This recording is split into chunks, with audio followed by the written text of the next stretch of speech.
stream. We're starting the YouTube stream, so comes to YouTube. Get active, boys. Hmm.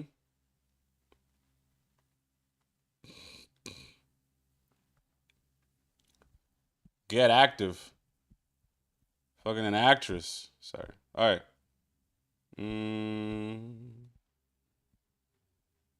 Boom, ba boom, boom, boom.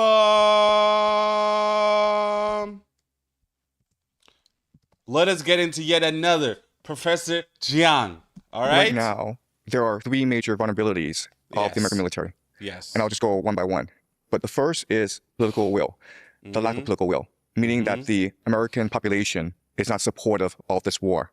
Close to 80% of Americans oppose a first strike against Iran, and only about 40% of Americans today still support the military operation against. Yes. And let's get into this really quickly. Let me just make a sidebar here. The 40% that support this war in Iran, they're all boomers. All the boomers support it. When Trump was doing all these memes and war memes and whatever he was doing on the White House Twitter account, guess who was loving it? All the boomers. The boomers who hold the majority of all the economic wealth in America at this moment, they're the ones who say, yeah, vote for it. Because you know why they do that? Because they were the ones that were programmed by the war propaganda. After the 1960s, the decade of love or whatever, the hippie shit, right? They were the ones that were fed the Rambos and everything because they didn't want to go to Vietnam. And so, boom, they fed them Rambo, take this, take that, blah, blah, war is good, war is good. And so the next generation that came up, yeah, war is good. All right, sidebar over. Iran. So that's the first issue. Second issue is the lack of manufacturing capacity. So to fight a modern war, you need to produce a lot of munitions, a lot of missiles, a lot of tanks. And unfortunately, what America chose to do was offshore its manufacturing capacity, its factories to China. And so that's a major constraint. China! China! We love China. China, we love China. On America's capacity to sustain this war as it drags on. So that's number two. Number three is that America is not willing to sustain casualties, and because it looks bad on TV. And already people are not supportive of this war. So if that's why Donald Trump is crazy with the double talk right now, bro. You heard Donald Trump lately? Crazy with the double talk. He'll say, "Oh, we've won the war," and then the war is not over. Oh, we've secured the Strait of Hormuz. What? How did what? They already had it? What do you mean? They blocked what he's talking about. You see what I'm saying? So and the thing with Donald Trump is that he's living his life like it's a soap opera reality TV show, which is what was sold to the Americans. So for them to break this fantasy of this dream life that they have, it's like they can't actually be like, oh, people are dying. Don't you hate it when someone dies on your favorite TV show? Americans start arriving back home in body bags, then you can imagine major protests across the nation. War, buddy. So these are the three major constraints on the American military. What I will do now is explain to you why each is problematic. Okay. So the first is the idea of political will. And the reason why political will is important is that in order to win a modern warfare, you have to move towards something called total war. Okay. And what total war is, you structure your entire society to winning the war. Your industry, your culture, your political system all have to be focused on doing whatever it takes to winning the war. So last time America fought a total war was, of course, World War II, and possibly the Korean War. But World War II is a classic example when the entire American industrial base shifted from making cars to making tanks. And that's what you have to do in order to win, because wars take a long time. They take a lot of resources. Your entire population has to be behind it. And unfortunately, Americans grew up watching the Persian Gulf War, 1991, and then the 2003 Iraq War. And these were quick, simple wars that demonstrated America's technological supremacy. It was like a video game. And so the American population is sort of spoiled. It's become indifferent to war and believe that. Right, but that also has to play the fact that the war isn't happening in America, dude. It's not happening in their backyard, bro. It's happening hundreds of thousands of kilometers away in a different country. They don't even hear the things that fall over there and the gunfire and the bombs and the screaming and the warfare and the carnage.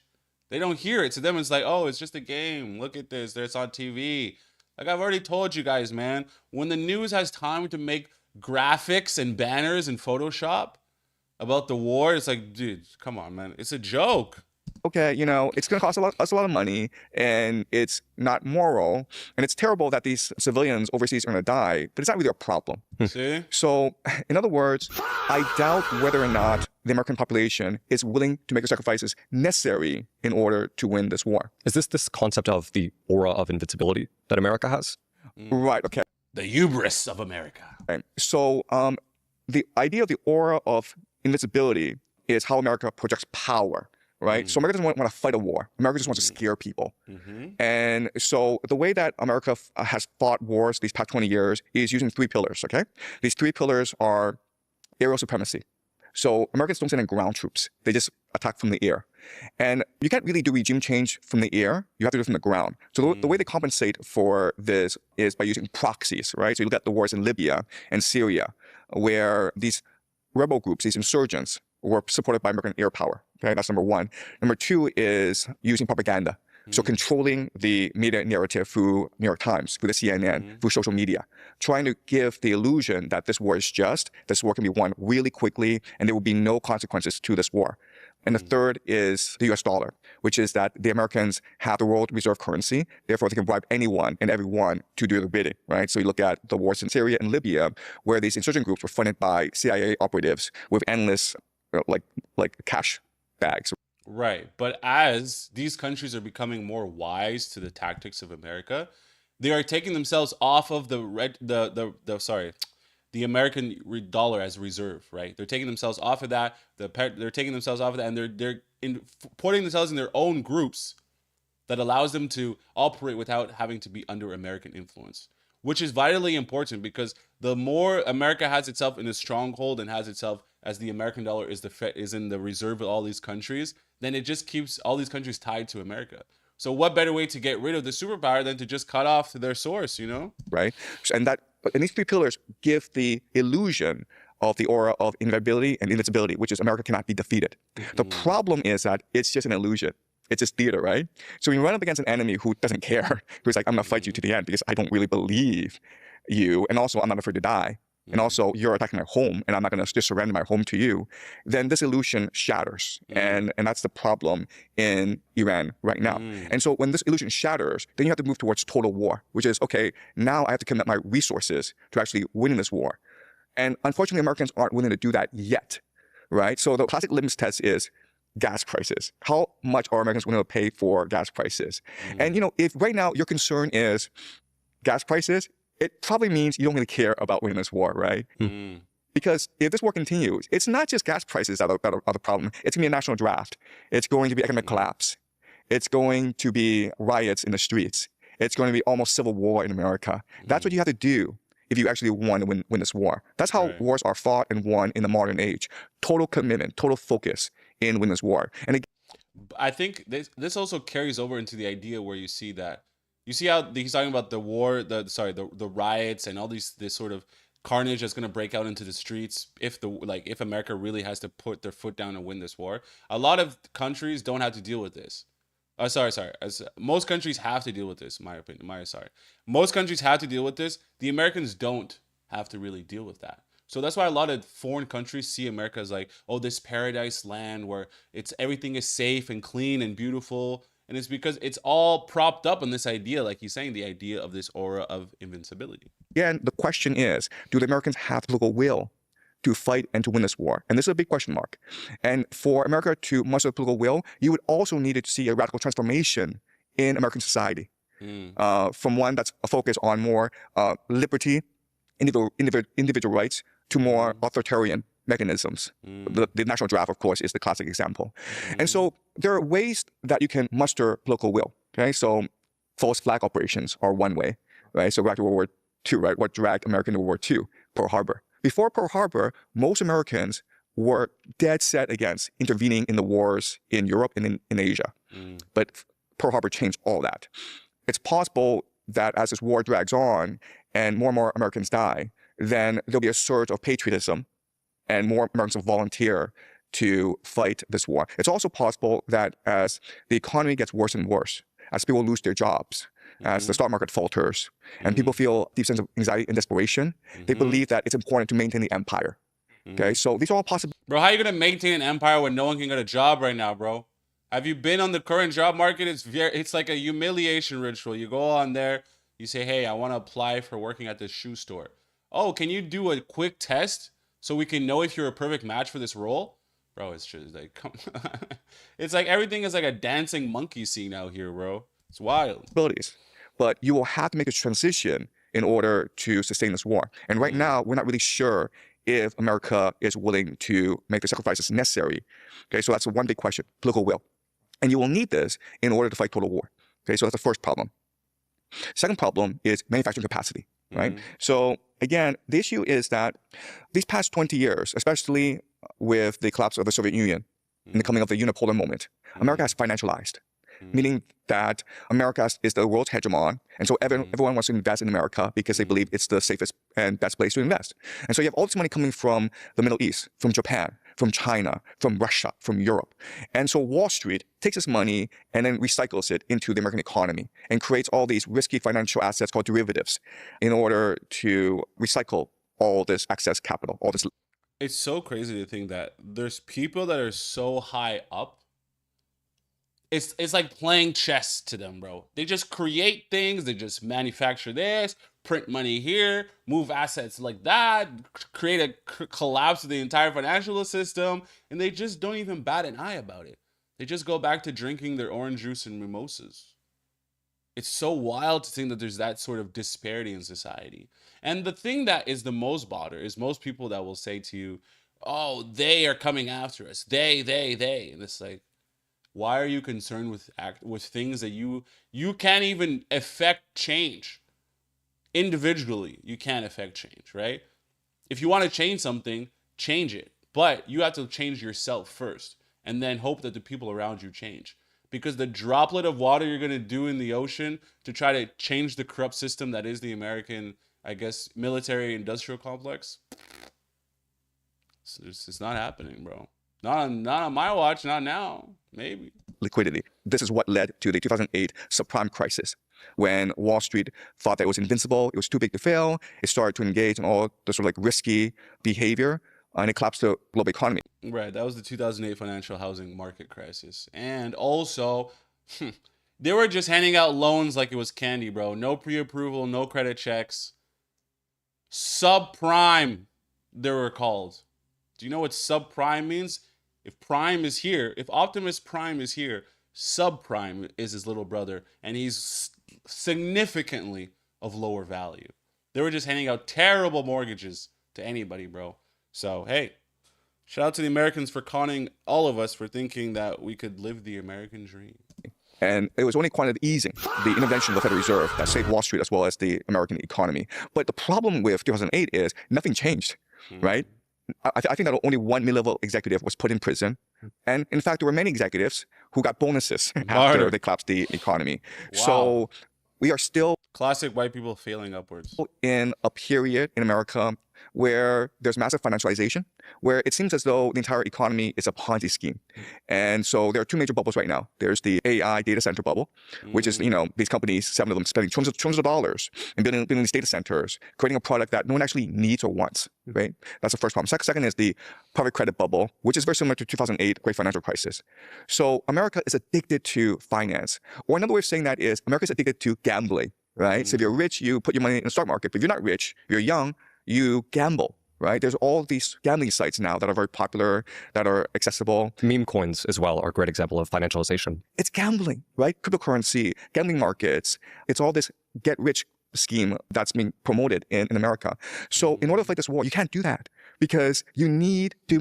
And the interesting thing about this is I have been, unfortunately, in the past, a fallen victim to this whole gambling thing. I guess not essentially in the sense of gambling because I don't gamble, but in the sense of cryptocurrencies, the meme coins, NFTs, things of this nature, the hustle culture, work, wake up at 6 a.m. and grind. And it's like, you have to look at these words that they are using to manipulate the mind and psyche. Grind. Do you know the act of grinding something? Friction, force, hustle, the idea of hustling. No. That's not how we should live our lives. We not just live our life in complete torment and turmoil, bro. That's not the way it should go. And also, shout out to Professor Jiang, but cryptocurrency was created by the CIA. move towards manufacturing. You need to move towards resource exploration and exploitation. And Americans don't really want to do the gritty work anymore, right? So back in the 50s and 60s, Americans were proud to be factory workers, to actually create stuff. And now I think that social media, bro, hypergamy. Think a bitch is gonna want a nigga that works at the oil rigs, bro? All dusty and smelly and greasy? Nah, bro. She wants Tristan Tate with the Ashton Martin. I guess. I don't know. I mean, the idea of this hypergamous dating market is, to me, it's all a lie. It's all BS, bro. Shanice is still marrying Harry down the street, who's a plumber, bro. Don't get it twisted. Blue collar work, it's sort of like what illegal immigrants do. It's not what real Americans do. I'm sure there are lots of Americans who would love to work in a factory until they actually work in a factory and recognize how hard it is. So that's a struggle sandwich, bro. Look at that sandwich. Struggle sandwich. So that's the second question. Are Americans willing to return to the factories and do the hard work of building the manufacturing sector in order to win this war? Okay, that's the second big question. No, they can't. It would cost them too much. First of all, America doesn't even have enough resources to really jump into this war like that. Like he said, he already stated that. So now if they're going to take all the manufacturing and bring it back to America, you know the cost of that? Do you know how much it would cost them to build goods in America? Why do you think they shipped everything out to China anyway, to lower costs? Oh, you're going to just bring it back? Hey, everybody jump back in the factories. Let's get dusty and sooty. I doubt it. Okay. The third big question is just casualties. Are Americans willing to die in the Middle East? And the problem is that, again, Americans don't really know what war is, right? So, if you think about it, all around the world, if you fight a war, you lose the war, well, your kids die. You die. Your family dies. Your nation dies. The memory of who you are dies. War has consequences. But you know what?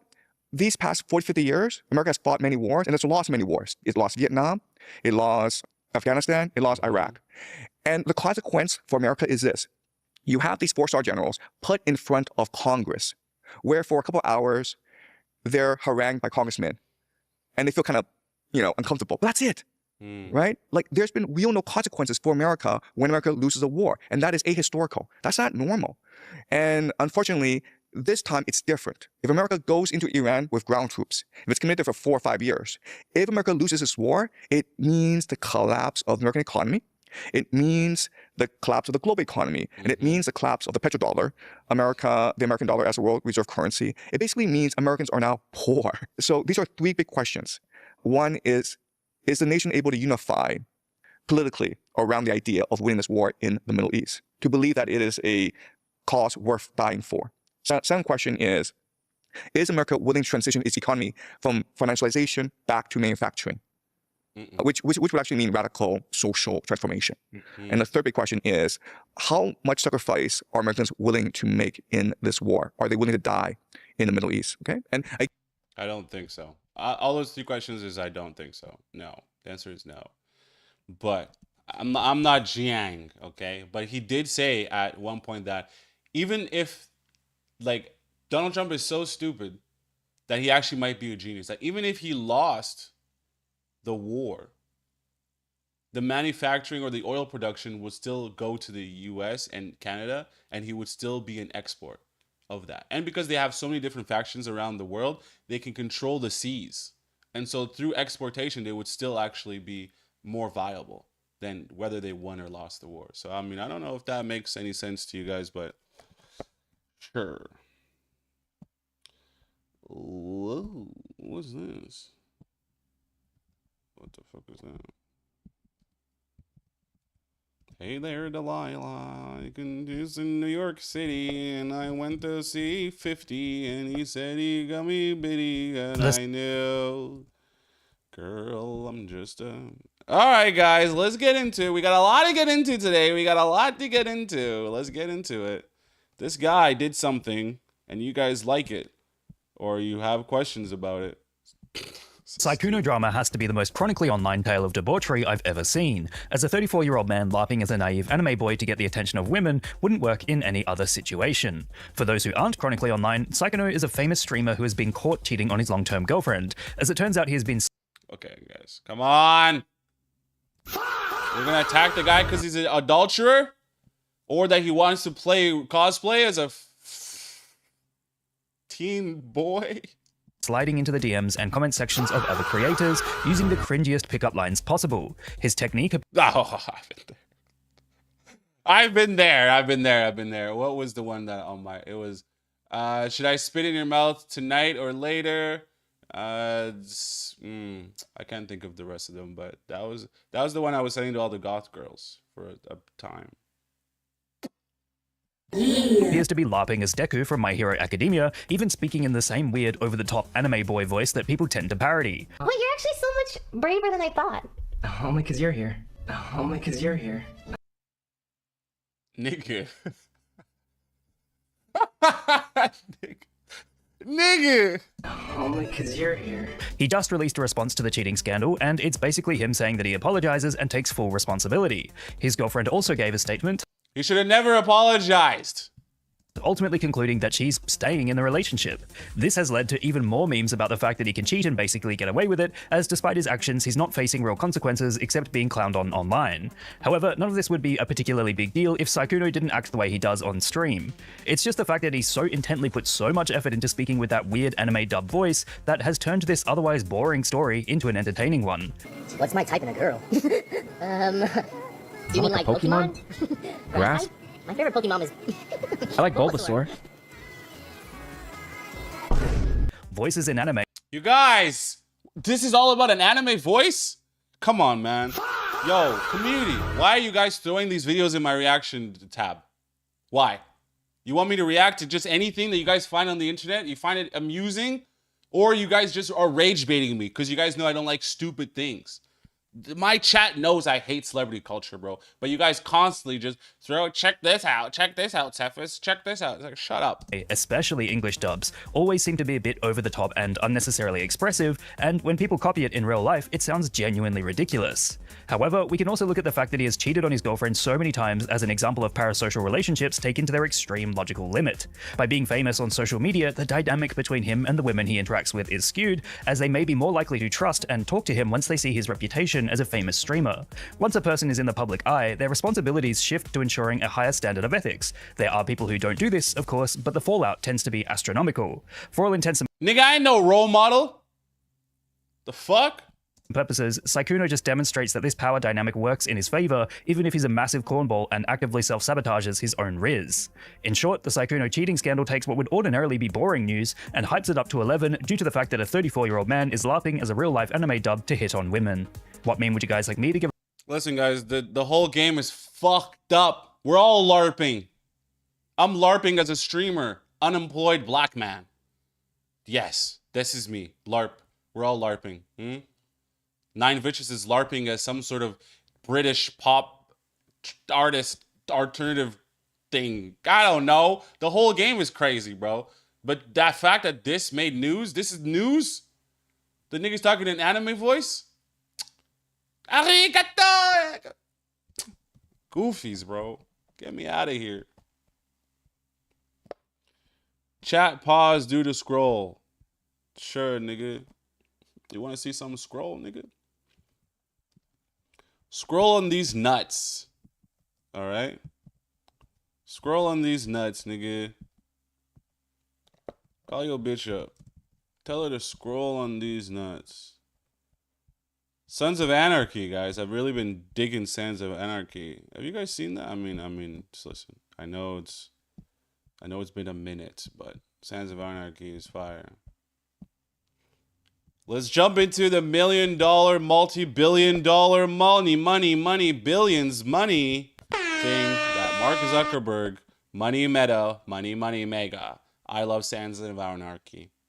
Years ago, we were all introduced to this idea of the metaverse. Everything we do online today, connecting socially. Dear God, it's like a terrible version of the Wii U, the me's. Entertainment, games, work is going to be more natural and vivid.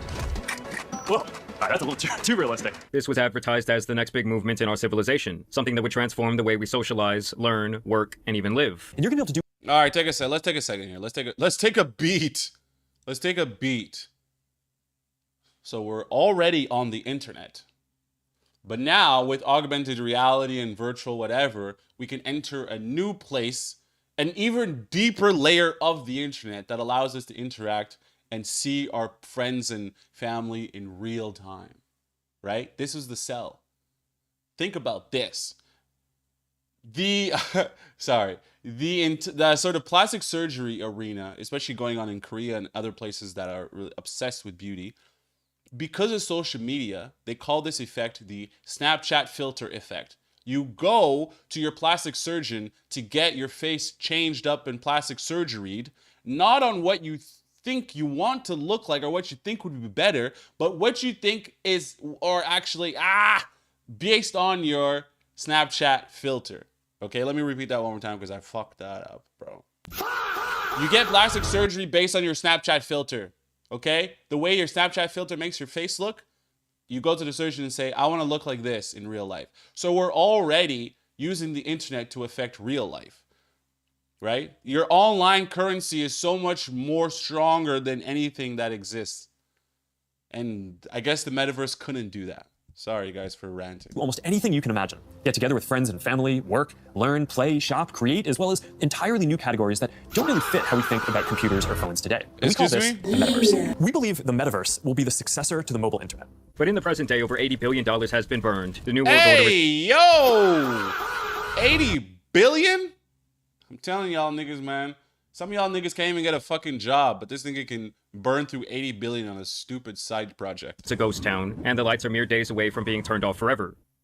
Did you hear they're killing off the metaverse soon?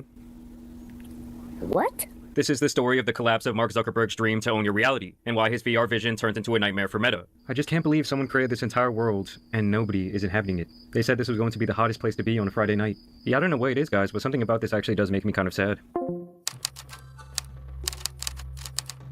But to truly understand this failure of epic proportions, I have to take you back 5 years ago to 2021, when Mark would very publicly put all of his money on the metaverse racehorse. I am proud to announce that starting today, our company is now Meta. What the fuck is this piece of shit? Now, as we've discussed many times on this channel, there was a serious movement online at this time that cryptocurrency, NFTs, and digital assets in general were set to be the next great investment. You own your items, not a platform. Now, this is going to require not just technical work, like some of the important projects that are going on around crypto and NFTs in the community now. At that time, we were deep into the lockdown, and all of these internet geniuses were convinced. Yes, this is very true. Decentraland. You guys remember Decentraland?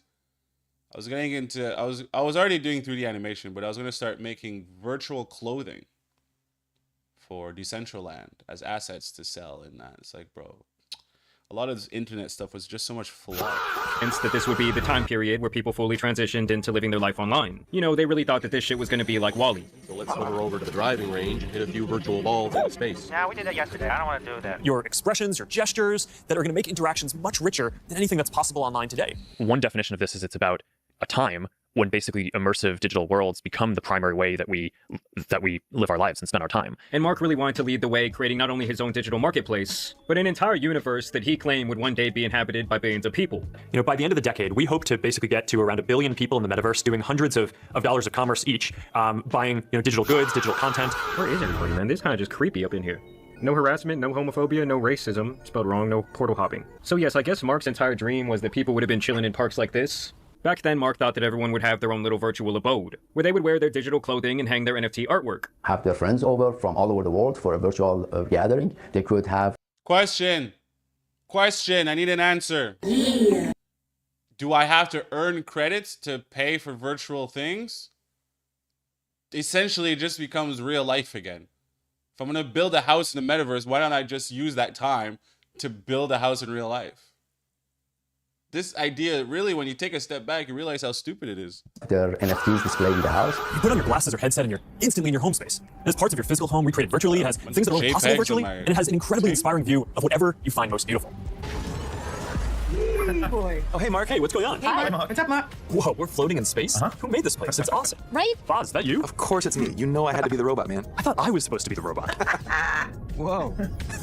I knew you were bluffing. But from the very start, there were some obvious hurdles with this entire plan. For one, Mark vastly overestimated the amount of people who were interested or comfortable with moving real-life aspects of their world to be completely virtual. Yes, we were already used to taking classes, playing games, socializing, and having meetings online, but Mark wanted to take that entire experience and make it even more intimate. Everything we do online today, connecting socially, entertainment, games, work, is going to be more natural and vivid. This isn't about spending more time on screens. It's about making the time that we already spend better. Screens just can't convey the full range of human expression and connection. They can't deliver that deep feeling of presence. You're creeping me out, little guy. Stop. Stop in your tracks. Stop in your tracks right now. Yo, this is a robbery, bro. This is a robbery. I'll hit you with a cone. The only issue was that the value of the experience that he provided failed to outweigh the general issues and annoyances of using his newfound platform, with the main problem being that the VR headset itself was not very accessible for many people. Hello? Is anyone there? And the sheer idea of spending hours inside of this thing, specifically in the metaverse, was not a smooth experience at all. Rules for safety: don't run, don't yell, don't scream, don't poop on the floor, stay close to mom, don't touch Freddy, don't hit, leave before dark. Give me the fucking money. Security is on their way over, just so you're aware. I want a Happy Meal. Hi. Okay. Can I have a McDonald's? Bro, what is this? This sounds like it's only children, dude. I mean, I tried to spend a couple of days on this thing, specifically in the metaverse, to see what it was really all about, and I have to say it was not a great experience. Alright guys, so I'm here on the Meta app. I've never played this, so I guess I have to create an avatar, and right now I'm between this guy and this guy right here, as to which one looks the most like me. Alright, looking crazy. Make this motherfucker red. God damn. Here we go, we're going to the metaverse. I'm transporting right this second. Oh shit, my red hands. And by the end of the day, without fail, my neck would be killing me. And on top of that, my eyes would feel compromised for the rest of the day after around a couple of hours tops. I mean, there were several times the movement within the metaverse made me downright nauseous. I'm dancing. Move me around. Hello, say goodbye to the metaverse, say goodbye. Hey, are you coming? Yeah, just gotta find something to wear.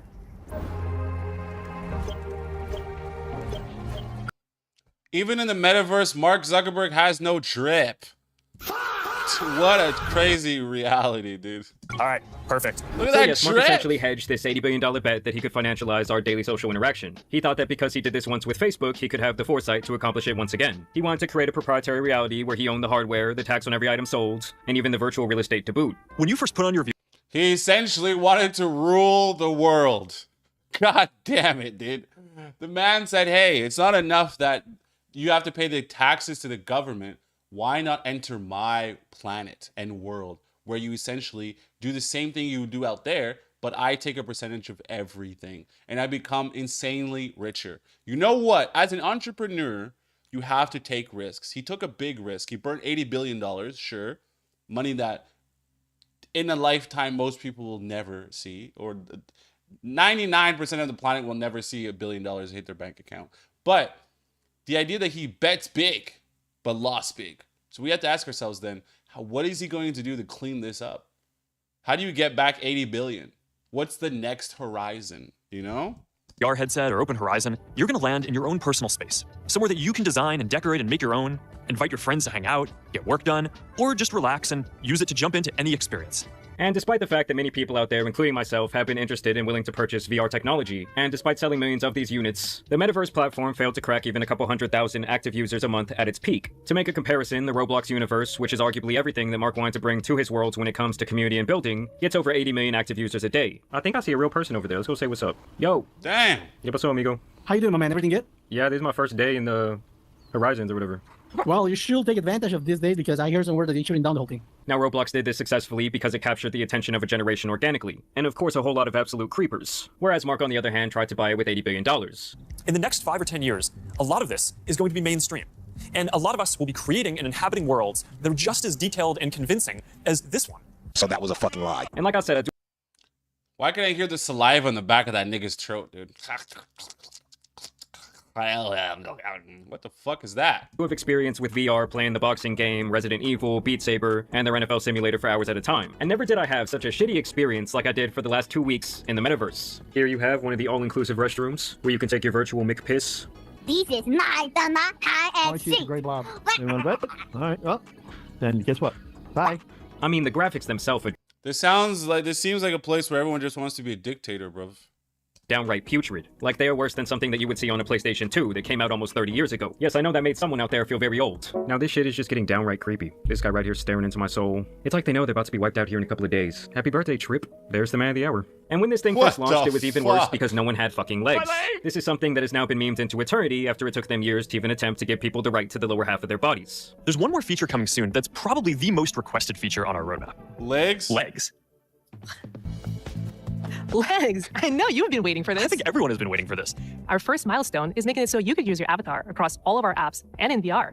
And we're working on bringing them more to life through animation. Now in these keynotes, Mark would always make it a big deal that this was going to be a much more intimate way to connect with people virtually. That you would now feel like you were in the very same room as a coworker or your boss. The feeling of presence. This is the defining quality. If I'm working online remotely, the last thing I want to do is feel like I'm in the same room as my boss, bro. Come on, man. Of the metaverse. You're going to really feel like you're there with other people. Yo, what's going on, man? Hi, Jamari speaks. Welcome to Pets Park. Your French Bulldog is adorable. I just love that breed. Feel free to come chat with me anytime if you have questions about Pets Park or pets in general. Wow, no. I guess the metaverse is so dead that they only have bots in here working. No. Not a bot, just a really laid-back person. They were talking about virtually joining your friends at a concert, really looking them in the eyes and enjoying the experience together. After party passes?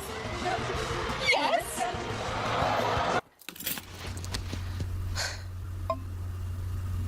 Jumping in now.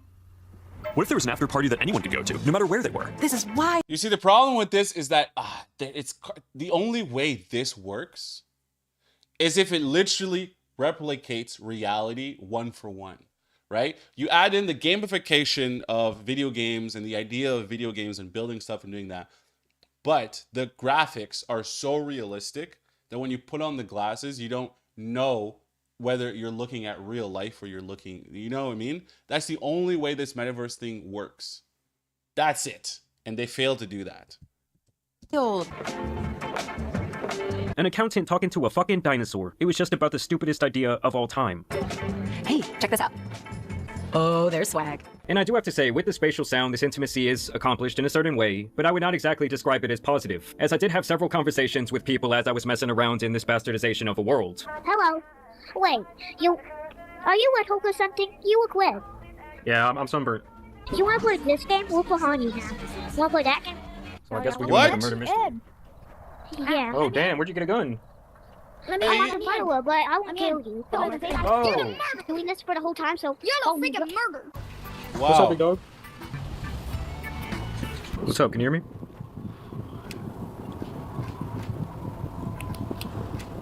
Hello? Now, ironically, what Mark thought would bring our in-real-life social world to the digital format actually made people more uncomfortable than anything else. Imagine if you could be at the office without the commute. You would still have that sense of presence, shared physical space, those chance interactions that make your day all accessible from anywhere. An internal leak from Meta themselves actually suggested that people on their own teams felt an increased sense of social anxiety and even distress while attempting to communicate with their fellow employees in the metaverse. Workrooms that we launch where you have meetings, and I basically made a rule for all of the top management folks at the company that they need to be doing standing meetings in workrooms already, right? I feel like we got to dog food this. This is how people are going to work in the future, so we have to adopt this now. I mean, even on a personal level, I obviously spent hours in there, had numerous conversations, and while I would be looking at someone face to face in the metaverse, it never really felt comparable to a real life interaction. And bro, the niggas' eyes are dead. They're dead behind the eyes, and they're gonna tell me that, oh no, this is the metaverse. It's so beautiful. It's so charming. No, it's not, you guys. Listen, this idea of the metaverse, this idea of, I don't know, this like being chronically online, I think it's just, it's hurting society more than anything. We have to get away from it. We have to step back outside. Once I'm done streaming, I'm gonna go jump outside. I'm gonna go outside for a walk and get some kimchi, some spicy kimchi. So, who am I? I don't know. Let's end this fucking video, dude. I'm crying inside in my heart. In my heart, I'm crying. In my heart, I'm crying. I'm crying in my heart. Because you know this that you're floating, and you know this to the beef. As you know it's time that floating, and I go this summer by night. What a be. Ladies and gentlemen, let's get into this one. We have another one, none other than Tommy and NG. Coffee's like this, and the new generation, Gen Z. Sorry. It's been around for nearly 500 to 600 years. And you could argue it's probably one of the most successful drugs ever released to society. People's whole civilizations built off these damn beans. Of course, when coffee wasn't hitting hard enough, they had to make a teeny tiny subtle switch to cocaine to boost production. Hey, we can say what we want about it, but you can't tell me they wasn't handling swiftness from the 70s to 80s, which was at the time in the US when things were at their most affordable. But sadly, that became illegal, so eventually they found a brand new, totally not harmful at all product to replace it: energy drinks. And slowly over time, especially since the 2000s, they become more and more popular every year, with Gen Z now leading the chart as the group who consumes the most energy drinks. And I'm not gonna lie, it's not even close. We're kind of close. According to studies nowadays, 75 to 80% say they drink them regularly. Older generations drink them the least. But to be fair, that doesn't mean older generations don't have caffeine. They just have coffee a lot more than energy drinks. I can give boomers credit on that though. They can manage their caffeine a lot better than us. You know, other than destroying the caffeine is way okay. Well, it's all bad. It's all bad. Everything's bad. Everything's bad. It's all bad, Seth. But I would say Gen Z, you guys fell for the marketing and propaganda of Monster and Red Bull. I guess everyone in Gen Z thinks they have wings, huh? You guys thought that? I remember when I'm literally that old that I remember when Red Bull commercials first came out, dude. And everyone was trying Red Bull and the taurine and all that. Ugh, yuck, dude. The only reason why I can say that it's mostly yuck is because one time, story time real quick. Story time. So one time I was working at this grocery store, Nestor's Market, right? And then I would always steal groceries all the time. I'd always steal groceries from the back and then like put them in the little corner, put my, like, I had this whole, okay, I'll explain it. I would take the fucking Red Bulls and other beverages and food, put it in the very rear corner near the back exit, emergency exit door, and put a little rock there. And then after the whole store was closed, I would whip around, open the door, grab my shit, and close the door at the back. Yes! Am I a dirt man? Of course I'm a dirt man. I never said I wasn't a dirt man. But I stole a whole case of Red Bull. I probably drank the whole thing in like 2 days. And from that moment, I never wanted to drink energy drinks again. I just felt like I was raging. I was literally awake for 36 hours. So there you go. World's economy is causing wars for no reason, being selfish and on younger generations for a world they created and saying just buy a house like I did for 2 pennies and a handshake. Seems like they've gotten caffeine addiction pretty beat. And as someone who started having energy drinks and pre-workout around 4 years ago when I turned 19, not gonna lie, it was mainly because I started going to the gym and wanted to get the best gains. Caffeine addiction is probably top 5 addictions this generation has right now. And especially when I started having it more, I can understand why it's hard for some people to stop. Because just like all other stimulants, you end up getting a tolerance to it and needing more. For some people, it's bad. It can get to the point where if you have it too much, days you don't have it will give you headaches. And some people even throw up because their body needs it, which is why you should always keep it balanced and have some break days a week where you don't have caffeine, like at least 2 days in a week. But even then, with people having it, one thing I didn't realize because I did research before I started having it is how many people don't know the limits and drink over it a day. The FDA and most of the world's health organizations say you should have a max of 400 milligrams of caffeine a day, which is already a lot. For reference, that's having 4 cups of coffee a day, 10 cans of soda, or 2 cans of 200 milligram energy drinks. But really, the only reason you should even be having that much is if you go to the gym and lift a lot or work like 14-hour days. But even with this being clear public information, people will casually brag online that they have double that amount or even more. Like, you just admitting to overdosing on social media in 2026 because that's what.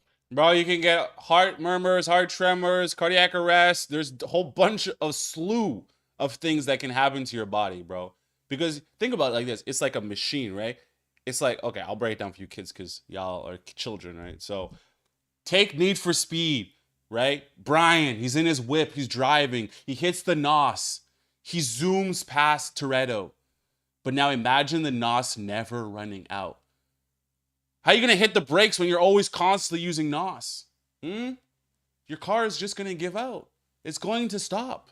This is caffeine. What you're doing. How much caffeine do you drink per day? 1,000 milligrams, which is 1 gram, which is 10% of lethal dose. What's your 1,000 milligrams of caffeine a day like schedule? I started the day with 4 shots of espresso. I mix that with 2 protein shakes. That's about 256 grams of caffeine. Later in the day, I have a pre-workout before I hit the gym. This one, it's like 300 milligrams of caffeine, so now we're like 650. And then I'll probably either have another one of these later in the day for my second workout or 1 more shot of espresso. So 1,000. Do you have a problem sleeping? Not sleep great. I track it with my order every night. I can drink a pre-workout and go to bed if I want to. What is the most amount of caffeine, milligrams of caffeine you've had in one day, and how did it make you feel? For me, my all-time high, career high, is 750 milligrams in one day. That's a lot. And I remember, so I had 2 reigns, so that's 600 right there. And then I had, I think, like 2 or 3 Diet Cokes. So that got me up to like 750. The comment section of this video is worse too. Somebody said 3,200, which is 8 times the max limit. 1,750 milligrams, which is 4 times the max limit. Funniest thing about this is having all this caffeine is actually going to make it work worse for you. Bro. Okay, first of all, the rule with caffeine is you're supposed to drink it at least an hour and a half or 2 hours into the day after you've already waken up. It's not something you have first thing in the morning, right? Because what caffeine does, it suppresses the melatonin in your body that makes you need to go to sleep actively. So if you drink too much caffeine, unless your body's used to it, you can actually end up being awake all day, having insomnia. And he's right about that. You drink too much caffeine to the point where I've had it where you have caffeine withdrawals, where your head hurts, you're irritable, You know, it's like coming off of nicotine. You're just bringing up your tolerance to the point of having one energy drink is going to give you zero effect on your body. So if you think you're caffeine addicted for almost having the limit every day, there's levels to this shit. You at level 2. Obviously, the main problem with having that much is you risk having a heart attack at any moment. Your heart can only handle so much stimulation before it pops. There was a sad case recently of someone in Gen Z passing away from having too much caffeine. This 17-year-old girl named Larissa Rodriguez was having energy drinks a lot from a specific brand called Alani. Now, at her age, even though it's not recommended to have energy drinks under 18, as a teenager, the max you're supposed to have if you do is 100 milligrams a day. And the Alani has 200 milligrams, so we're already starting off bad. On October 20th, 2025, she sadly passed away from a heart attack after having them. Although it's not exactly confirmed how many she was having a day, people are speculating it was way more than the limit because you don't pass away at that age without really putting pressure on your body. You saw that TikTok comment section. There was admitting to having absurd amounts. First of all, she's young. Her body can take a lot of stress. So with that many... Sorry. God, my intrusive thoughts. Okay.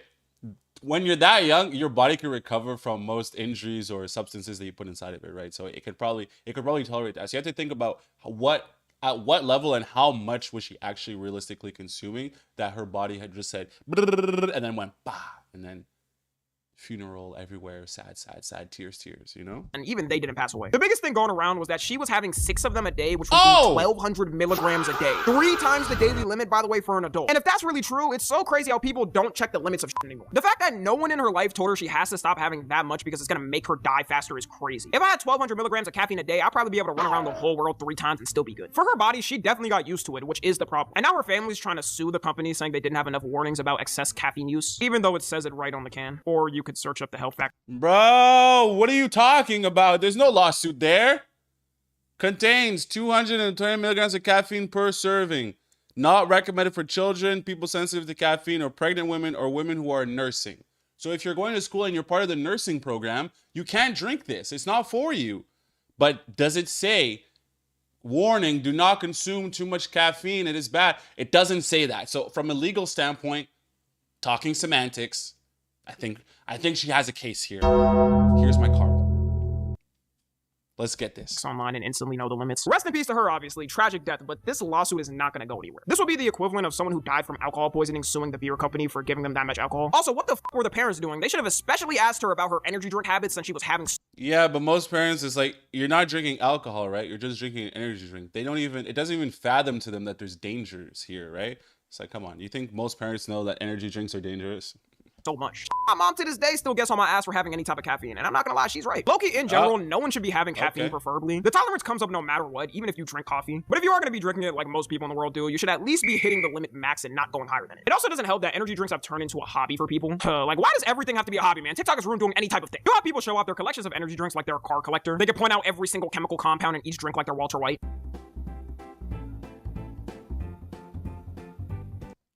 That room must stink, dude.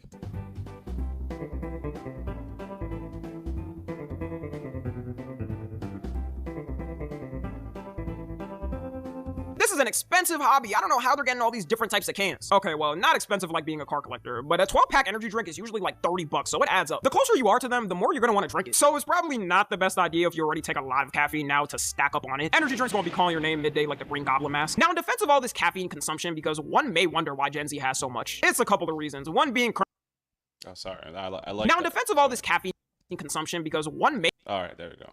So I gotta get my screens. Gotta get my things, the thumbs, mom, mama, mom, mommy, mom. Sorry. I wonder why Gen Z has so much. It's a couple of reasons. One being currently in college, and since you're studying a lot more, you need more energy, hence the energy drinks. College is a scam.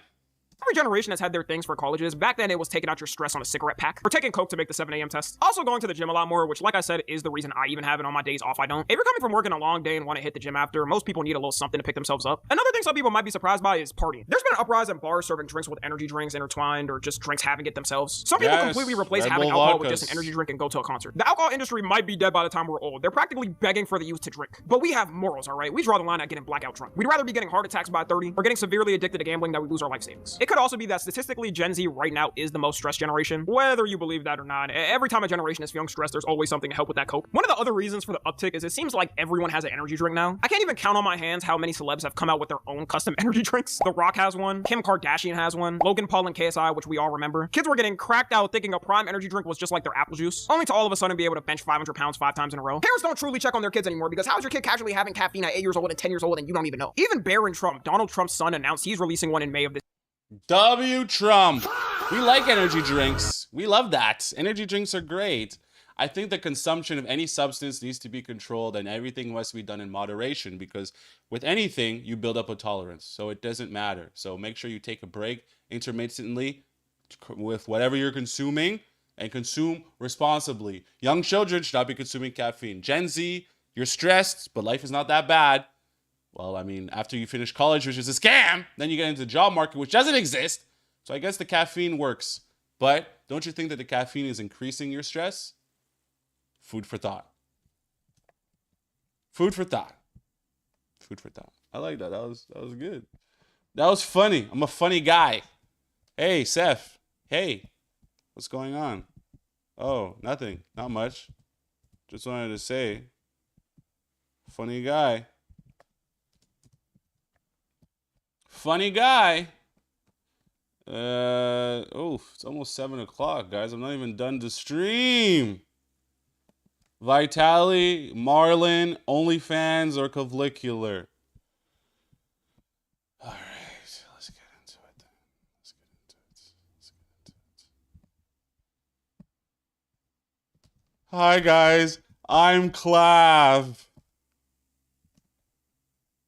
So in other news, there's this guy by the name of Tarzan who's a friend of Clavicular. Never heard of this guy. There's a new streamer popping out the woodworks every single day. They say he almost gets into a fight with a man after forcibly talking to his girlfriend right in front of him. And I just gotta say, bro, why are these streamers so disrespectful? Check it out. Nah, just cut them straight out. Why are they so disrespectful? Because they have security, they have bodyguards, they have cameras. We got cameras. Everything's on camera, nigga. What's your name? I know, I was asking for your name. I'd be right above right now. Bro, that's so wild. The disrespect is crazy, but shout out to Shorty. She held her mans down, which is rare in today's age. How could you get better? That's crazy, bro. So as soon as a girl says, I have a boyfriend, that's when immediately you should just stop, bro. Like, that's an obvious objection, especially if there's literally her boyfriend right next to her. Like, holy shit, what is, but... Nah, but that nigga looks crazy, bro. Come on. Look at that nigga. You should just stop, bro. Like, that's an obvious objection, especially if there's literally her boyfriend right... Come on, look at that nigga. Look at that nigga, bro. What's that? What's that about? That nigga's a man? Sorry, a boyfriend? Sorry. Next to her. Like, holy shit, what is, but again, this is the meta for content nowadays, so I'm not surprised, at least. How could you get better? And of course, Clav's co-signing this. I promise. He's cucking people. I never said that. He said he's cucking people. I never asked if you had a boyfriend. She has to go, bro. Go ahead. I just gotta say, guys, just letting you... What about the girl that was there on the right, dude? She's literally laughing and enjoying the moment. Like, she seems liberated and free and single. Why not talk to her? No, if a guy approaches your girl like this and, he's obviously disrespectful. Let's say he didn't know you were her boyfriend at the time. Then she verbalized, I have a boyfriend. He's right next to me. It's your job to back him up. You don't gotta hit him. Just stand up, put your hand on his chest. That is a common tactic we do. And, subtly push him out the way. Hey, bro, she said she has a boyfriend. I'm that boyfriend. She's a... No, don't touch him. Don't touch. Everyone's ready to call their lawyers up these days, bro. And who is this lady here? Who is this lady? I know y'all probably can't see her face because I'm blocking it, but like she is way too... She loves this situation too much, bro. She's a young lady. No, you don't gotta be too aggressive, but boundaries need to be set. What's your IG? Tell him to take more tests. What's your IG? Tell him to take more tests. Tell him to take more tests. That's hilarious. Nigga got a high pitch voice. You gotta hop on tests. Wow. Yeah, so... Whose mans is this, bro? This nigga looks like he has way too much teeth for his own mouth. I'm sorry to be that guy. I'm sorry to be a guy, but then you fell into the rage bait of this guy, dude. Tarzan was rage baiting and you fell right into it. If you had said nothing, that's not entertaining. And so thus he would have moved on. Just saying. Oh my God. Bro said he needs to hop on more tests. I think he thinks this is clavicular. I don't know. But it's just like, I don't co-sign this level of disrespect. I do not co-sign this level of disrespect because people can get hurt like this, especially when women are involved. How many back shots do you take for your boyfriend getting mad? Oh God. Y'all niggas will just say anything on stream. Imagine being Clavicular's bodyguard, bro. You have to deal with all this buffoonery this guy's... Hey, what are we doing today, Clavicular? Oh, we're just going to use the N-word and run around Miami and just tell girls how many back shots they would like. Yeah, today's going to be great, guys. You ready? I'm going to Venmo you your security money. Let's go. Foods, bro. Bro, this is wow. Again, how many back shots do you need to take before your boyfriend gets mad? And of course, these streamers, you know, they always gotta have the bodyguard here just in case things pop off. Be honest with you. I feel you. I don't find you. Actually disgusting, bro. And I gotta say, if you're the boyfriend allowing this to happen, I'm not saying you have to be too aggressive, but get in between your girlfriend, get in between the friend who's there. See, a lot of guys in society, I think, are just too scared. I get it, but at the same time, boundaries need to be set. And after this interaction, your girlfriend is likely gonna have a different view of you. She's, you know, you were supposed to protect her, and now she sees that you can't protect her. What do you think that's gonna do to the relationship? You know, I'm not. Okay, fine. If that's how you really think about it, fine. But there's only two things I have to say. If you're going to do that, sure, get up in the guy's face. Whoa, monkey, anger, evolution. Sure, do that, right? But don't throw the first punch. If you throw the first punch, it's assault. If he throws the first punch and you fight back, self-defense, all right? First things first. Second of all, if you're going to do that, make sure you don't lose. Because if you lose, bro, your girl just saw you lose a fight, dog. That pum gonna dry up real quick, bro. That pum gonna dry up real quick. So don't lose. If you're gonna step in the ring, don't pull an Andrew Tate, my nigga. Saying it's entirely his fault. Clavicular and his guy. This is a scumbag move. Don't do this. You know, here we have Coach Greg Adams here. He says, corny red pill clowns. Another person said, black guy, the guy in the black. All talk, got rejected, then proceeds to act like a sore loser. White guy stood up, wanted business. Not entirely sure who he's talking about. I think the guy with clavicular. Called him stood face to face, defended his woman. There is a clear top G in this video, and it ain't. He proceeds to call him in the word that rhymes with a maggot. Guy also says, should have pumped him. I would have pumped him, Clav, and the security guard. Bunch of twats they are. All right, tough guy, calm down. You're not fighting 3 guys. But what you can do is set this. Listen, again, you can subtly get between your girl and the guy, move his chest, you know, put your hand on his chest and be like, all right, bro, she said she has a boyfriend. I'm that guy. I'm the boyfriend. Clearly, she doesn't want you. Back up. A lot of these streamers are not doing anything on camera. They're not like, this is all for content. And these guys, you know, they have bruised egos. And listen, we all know that clavicular and people of his ilk. Bro, you guys, you always throw things in my reaction tab to react to that are just absolute buffoonery. You know I don't like the streamer culture shit, dude. I don't fuck with streamers. I don't fuck with celebrities. I don't fuck with nothing like that. I don't like that shit, dude. It's stupid.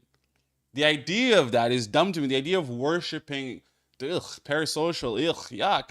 I mean, I just do it for the AdSense at this point. Because y'all niggas out here, y'all pushing the limit of what is acceptable content. All right, let's keep going. Of low moral character. All right. People are not watching Clavicular because he's some saint. You know, they're not watching Clavicular because he's some nice guy. They like the toxicity. They like the chaos that he brings to the streaming. So none of this is shocking. But I just got to say, this is scumbag behavior. I don't know why we're trying to do content like this. And the fact that Clavicular is co-signing content like this by saying, cuck him. Like, bro, a lot of guys, some guys are just not going for this. Some guys are genuinely unhinged. If you're talking to their girlfriend or their wife like this, they wouldn't hesitate to rock you in the jaw. I'm not condoning it. I'm just saying it's a possibility. And then not work? Okay, what's happening now? It's unfortunate for this kid right here. Again, his girlfriend is going to look at him differently after the situation, and she's not going to be as confident in his ability to protect her from other men as she is, I guess, was before this. Unfortunately, you know, that's just basic. You know, if she thought that nigga could protect her from the very start, she said, "Yo, I don't need like a big gladiator looking ass dude. I just need this guy from grade 12. He's gonna do it, Jerry." Sorry, you made the wrong choice, shorty. But as life happens, most women make poor choices. No, psychology right there. It's all good. Oh! She walks away. She kicked it. I was wondering, where's this video going? She left him. Sorry, my nigga. It's over for you, bro. Wow. Embarrassing, guy. Embarrassing. Why is your voice so high pitched? Yeah. Doesn't matter. See, this is why you should have handled this. The fact that you just even let this slide and escalate to this point sets you up for failure. You should have got between him and your girl way earlier. Now he's just nonchalant. He made you look like a goofball in front of your girl on camera, and it's just embarrassing. You should have checked him way before this. I don't know why guys let shit like this slide. And now look at the security guard. Bro, I hate everything about this. Now the security guard, it's just crazy. Streaming culture is crazy right now. No. I don't need the security. We could do some shit right now. I don't need security. Crazy work. I don't need security. How the fuck is it go? Crazy work. No. Wow. Man, this is like, I feel bad for the guy. I'm not even him. Another person said, you can tell these guys are privileged morons because if you do that to the wrong people, you would get jumped and effed up. They purposely. Bro, that's what I'm talking about, man. I grew up in a generation where it's like, if you're gonna yap, you better back it up, bro. There was no like internet culture, internet this, internet that. It was, if you're yapping, if you're doing, because I was always in school like a provocateur. So I always had to make sure that if I'm going to be doing dumb shit, I have to understand that niggas are going to get mad and they want to stand on business, especially in school, bro. It's like niggas want to fight for real. Just saying. All right, that's the end of this fucking video. I can't stand this kind of shit, dude. Oh, we just made it to the 8-minute mark. Congratulations, mid-roll ads. Bum ba da da. You unlocked mid-roll ads. Yay, mid-roll ads. Bro, I wanted to go outside. I don't even think I'll be able to at this point. The OnlyFans empire is collapsing or the Marlon situation is disgusting. Well, let's figure out which one's getting more views per hour. All right, guys. So this probably has to be the corniest thing I've seen, like, as of late that happened to a creator. So you have this creator. Okay, sure. Slash model by the name of Marlon. I'm sure ski masks, right? And they're like roving bands of guys who. Chill. Don't tell me chill, brother. Don't tell me chill, bro. Let's see what happens. So guy has an Indian accent. All right, let's see what happened. Oh, it's Marlon. Let's see what happened to Marlon. Oh my God, Marlon. Oh my God, he was attacked in Europe or something. Like this. This is just crazy. And the thing is, Marlon can't really do anything because these guys are known for having knives that they poke people with. What are you doing? The blade. Don't tell me chill, blade. Marlon. So guy has an Indian accent, likely South Asian, especially with the Hindi word Chadai. Marlon, what you doing, fam? Oh man, she looks choked. She's like, yo, Marlon, do something, nigga. Marlon's like, yo, shawty, if I move in the wrong way right now, they could hit me like it's a fucking prison shower in Sons of Anarchy. So I can't move weird. I bet. Pissed. You can see the way she was looking too. Like, look at this. Oh man, bro, this is, if your girl ever looks at you like this, man, shit. Yeah, just know nothing good ever is coming out of that stare. You trying to relax? He's with a ting as well. So he said, the other guy said, he's with a ting as well. Like, a ting is like a girl, right? Like, fine ting over there. You know, it's slang, right? But the thing is, man, this is why I would never go to the UK, London, or any big city where I can't defend myself with a knife or a gun without security. I'm just not doing it. If you're a creator, or if you're somebody who's well known with a lot of money, don't go to these areas. And if you do have to without security, don't go out at night. I'm sorry, it is what it is. Unfortunately, you know, people like this roadmen in the UK, they feel like they have something to prove because a lot of Americans, right? We look at them as like goofy people who are not intimidating. But in reality, these guys are very dangerous. The UK has a lot of knife murders and a lot of knife-related homicides. And although it weapons, youth. Weapons. All right, so Marlon got attacked. He did his thing. All I can say in this situation is, I guess this is what it's come down to. Marlon, Sneeko, run. Take your pick. Take your pick, guys. It seems that you can't be out here streaming without security because you're a public figure. People want their moment, and it's all about clips. Realistically, all this is us reacting to a clip of Marlon getting beat up, a clip of Sneeko getting attacked. Like, it's just these little highlight moments of danger and anarchy. And we sit here and we say to ourselves, yes, more. But it's never enough. You continue to fall down the abyss that is parasocial relationships. Ladies and gentlemen, xCephasx. The Marlon situation. Oh my God. Marlon. Oh my God, Marlon, you're escalating. Oh my God. Marlon. Darn. OnlyFans.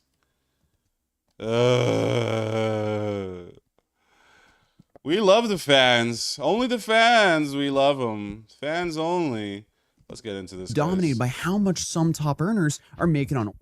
But what hasn't really been discussed is how the company has lost billions of dollars in valuation in a very short amount of time. And an economic video. Let's get into it. Things just got even more messy because is now in a very bad situation after the CEO passed away. So essentially you have one of the biggest platforms in the world, especially when it comes to that profitability per employee metric that you've probably seen online. And they just lost the one person running it. And almost nobody knew who he really was and that he existed. So the dude never gave interviews. There's really no real footage of him online. And one of the only pictures of him online was the one from his LinkedIn that had no ties to the platform whatsoever. So that's a little bit interesting. But for years, he was quietly making billions running one of the most controversial platforms on the Why would he want to have... He knew there was an exit plan. The guy that's involved here, this man in black and white. He knew that if he exits this company, he doesn't want any ties leading up to it. He doesn't want to be associated as being like the founder or I guess the CEO of this company. He's like, once I make my billies, this will allow me to go do anything else without having this sort of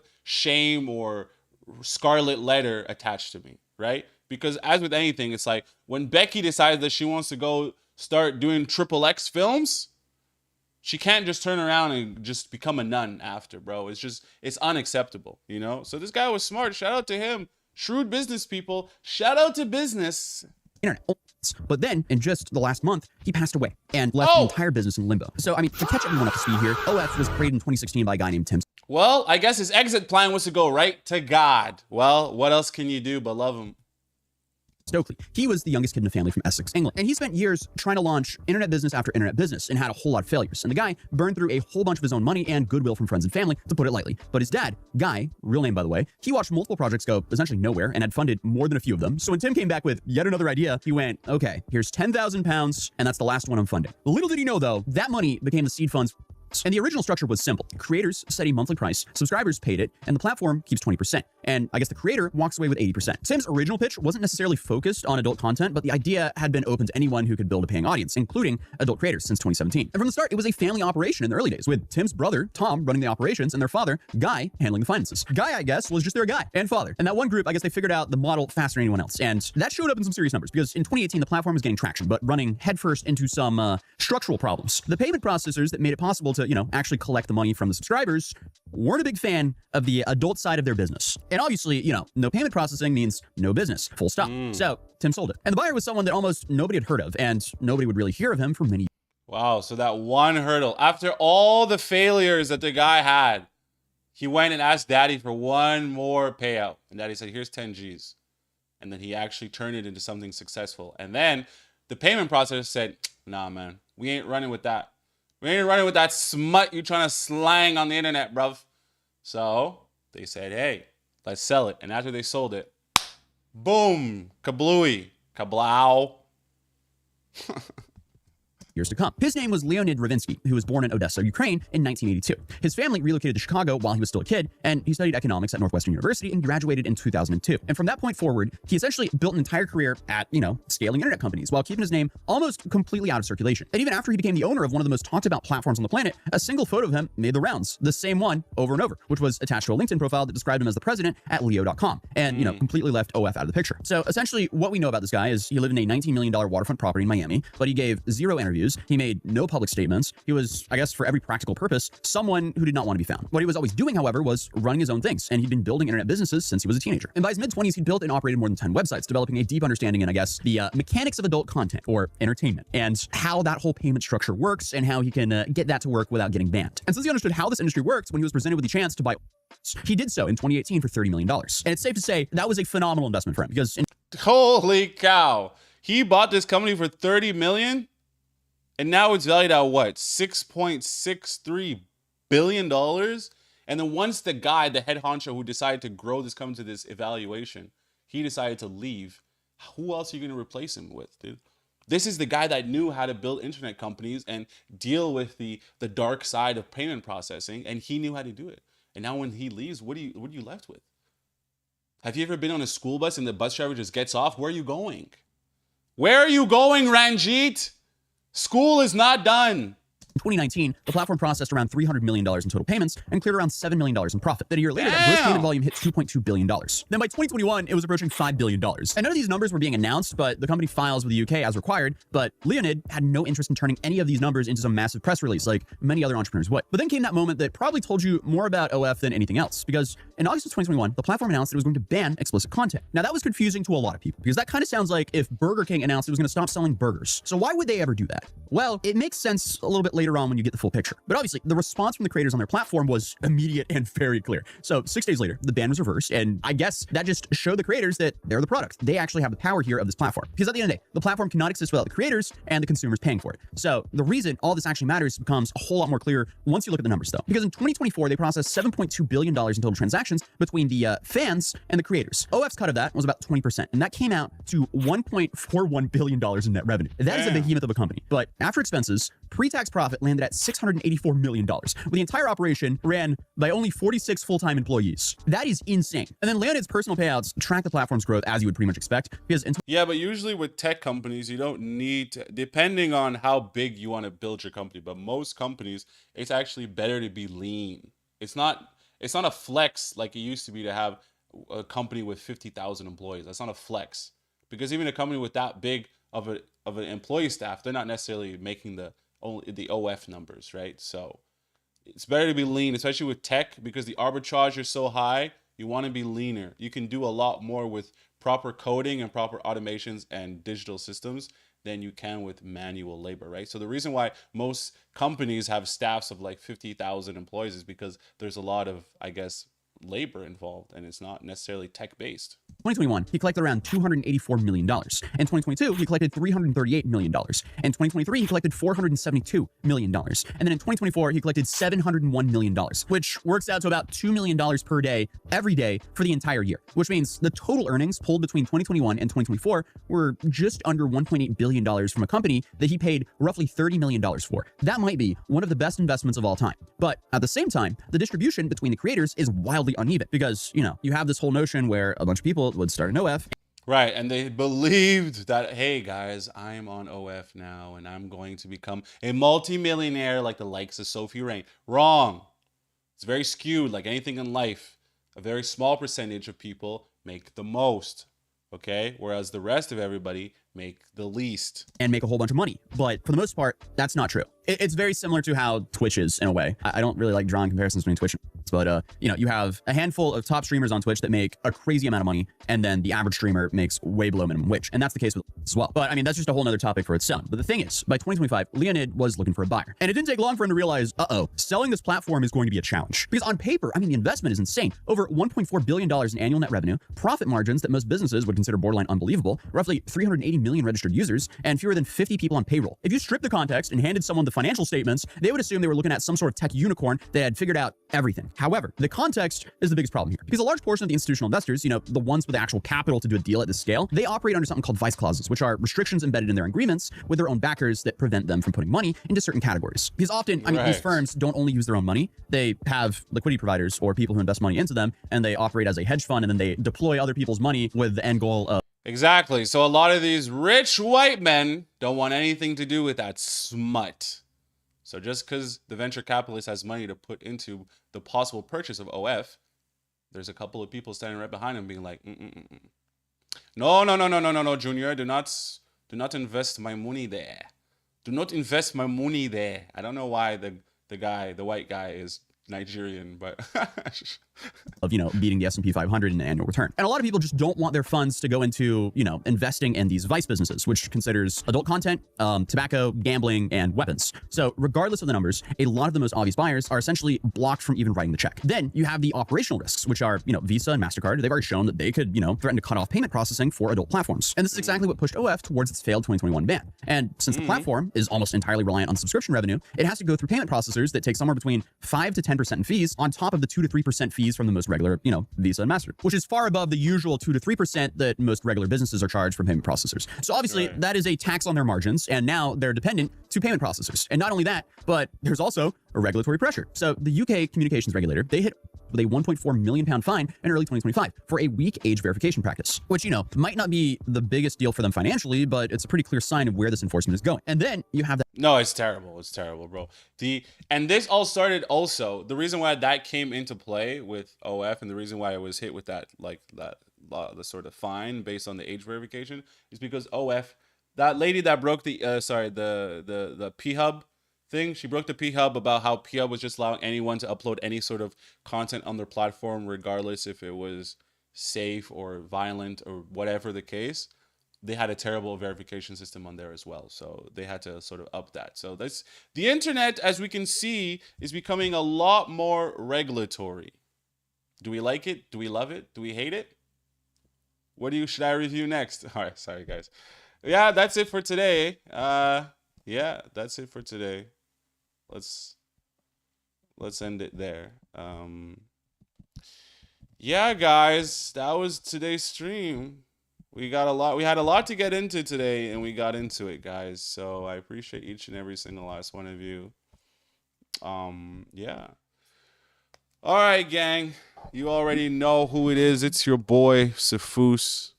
I just want to say to everybody, when it comes to doing things that you want to actually achieve, I think you have to take a look at the things in your life that were actually successful and the things in your life that you were actually able to succeed at.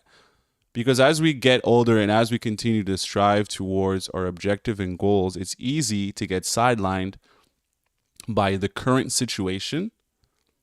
You always have to look at the image. If you keep an image in your mind of the end, you can sort of are able to work backwards from that, right? And the more your brain focuses on a single idea, the more your brain is able to create sort of neural pathways and ideas that will be able to get you to that place, right? Like if I keep thinking about Burger King, right? If I keep thinking, this is a stupid example, but if I keep thinking about Burger King every single day for like 2 days, my brain is going to come up with a way that I can get to Burger King to satisfy the end loop, right? Whether if I have a car or not, whether Burger King is in the next town or not, you're going to start thinking of creative ways of how do I get to this Burger King?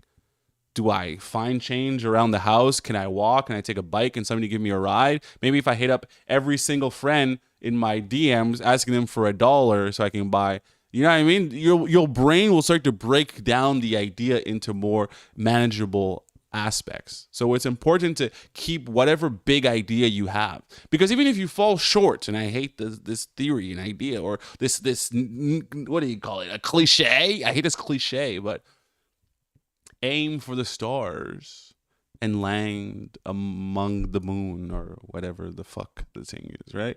So just keep that in mind, because as personally for me, as I get older, I like to I've done the things that I've always wanted to do, and I'm still on that path of being a creative. But sometimes you can kind of get hung up and be like, why is this not like this, or why is that not like that? But then I have to take a second and look back at all the things that I have achieved, right? As we still are at our fall from grace.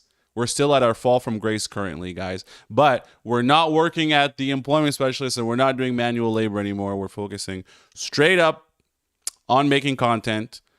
Government is assisting us. We have basic income assistance. Shout out to the gov. And also, we've rented a space. So by the end of this month, I will no longer be in this space. We won't be in this space anymore. We'll be in a different space. So hopefully the lighting and everything like that can still be cool, because I would hate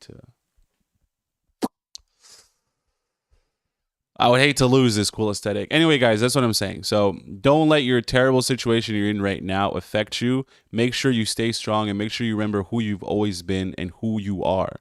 Stand for something or fall for everything. And with that, I will catch you guys in our next video. All right, guys. Ciao.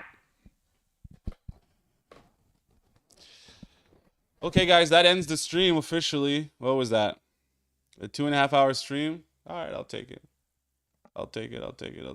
All right, guys, I'll see you guys on Monday, most likely. I've been on a crazy just drinking and smoking for the last couple of things, bro, the last couple of days. So I haven't been consistent with the stream, but sometimes, a nigga needs to get zooted, bro. Needs to get zooming. Peace.